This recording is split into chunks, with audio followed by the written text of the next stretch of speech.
काहे होई तहु विदाई लभी मेहंदी रचाई शादी होते चली जाई भोरे भोर भोरे भोर भोरे भोर। संगम रिकॉर्डिंग स्टूडियो चकरबनिया। काल्हे मंगिया भरता हो डोली पिया घरी जैता हमारा अखिया से रुका तौन लोर। काल्हे होई तो विदाई लेभी मेहंदी रचाई शादी होते चली जाबी भोरे भोर भोरे भोर भोरे भोर। काल्हे मंगिया भरता हो डोली पिया घरी जैता हमारा अखिया से रुका तौन लोर। काल्हे होई तो विदाई लेभी मेहंदी रचाई शादी होते चली जाबी भोरे भोर भोरे भोर भोरे भोर। काल्हे होई तो विदाई लेभी मेहंदी रचाई शादी होते चली जाबी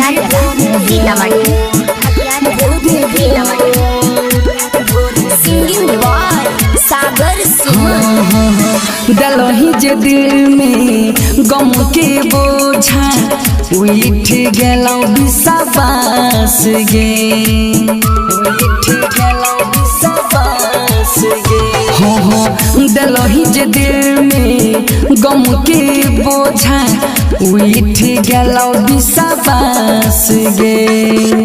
झूठ के सपना देखलही गे रानी तोड़ी दिली हमर आस गे।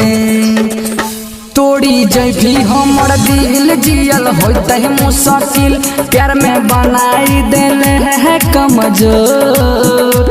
काल्हे होई तो विदाई लेभी मेहंदी रचाई शादी होते चली जाबी भोरे भोर भोरे भोर भोरे भोर। काल्हे होई तो विदाई लेभी मेहंदी रचाई शादी होते चली जाबी भोरे भोर।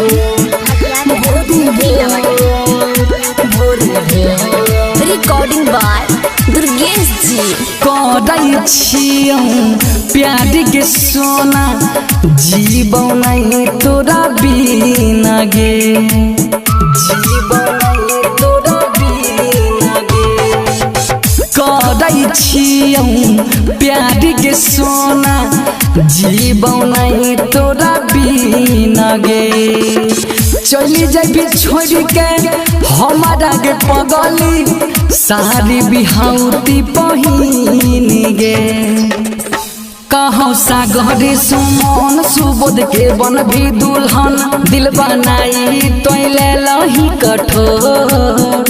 काल्हे होई तो विदाई लेभी मेहंदी रचाई शादी होते चली जाबी भोरे भोर भोरे भोर भोरे भोर। संगम रिकॉर्डिंग स्टूडियो चकरबनिया।